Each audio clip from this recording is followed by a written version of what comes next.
The 2000s, a magical time, a simpler time. Let's reach into the deepest, most nostalgic parts of our maybe millennial, maybe Gen Z brains and reminisce on some of the things from the 2000s that you loved and lost. This is a memory that will forever stick out in my head. Smencils. For those who aren't fortunate enough to know, these are scented pencils, and man, at my school, these were a social credit system. Every once in a while, Smencils would be for sale at the office at my elementary school, and they sold really fast. If you could get your hands on a root beer scented one, you were the coolest kid in class. Sometimes we would just sit and sniff the pencils instead of working, until we fought over them and somebody got stabbed by a freshly sharpened pencil. There were so many memorable things about school, from the best thing about school to the worst.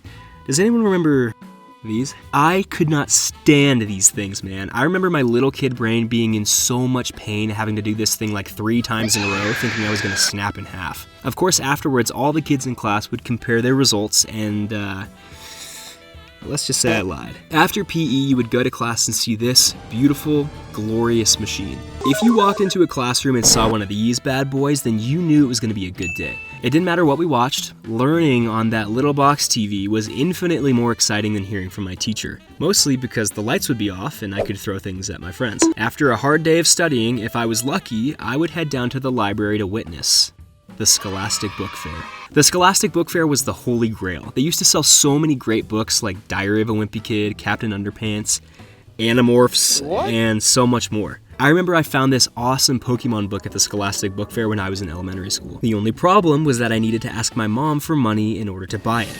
Until that happened, to make sure I could have that book, I took one of the few copies and hid it behind a random stack of books on the bottom row of the shelves. My greatest trick of all. School was nostalgic, but so were things at home. One of my absolute favorite things to do with my best friend after school and on the weekends was to show off and trade our Pokemon and Yu-Gi-Oh cards.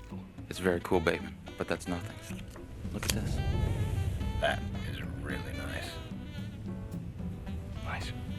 We used to have the little sleeve pages and binders just to make sure everyone knew that we meant business. I also miss really badly the shows on Cartoon Network and Nickelodeon from my childhood. Ed, Edd n Eddy, Invader Zim, The Fairly Odd Parents, and obviously SpongeBob. My wife actually didn't grow up watching SpongeBob, so all of my everyday references are lost on her. We decided to fix that and are watching it now, and it still holds up.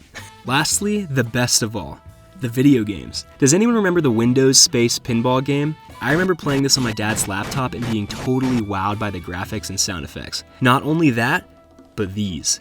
These were my childhood. The hours that I put into Pokemon Emerald on the Game Boy Advance as a kid are unholy. One of the funniest memories that I have was always having to turn an overhead light on in the car at night on the way back from my grandparents' house to play Pokemon because, the screen didn't light up back then. And the GameCube. I'll never forget my sister and I feeling so thankful and excited opening up a GameCube on Christmas morning. We got Super Smash Bros. Melee, and I thought, after watching my dad play Mario 64 on the Nintendo 64 for so many hours, that it was amazing that I could finally play as Bowser. Let me know what the most nostalgic parts of your childhood are in the comments below.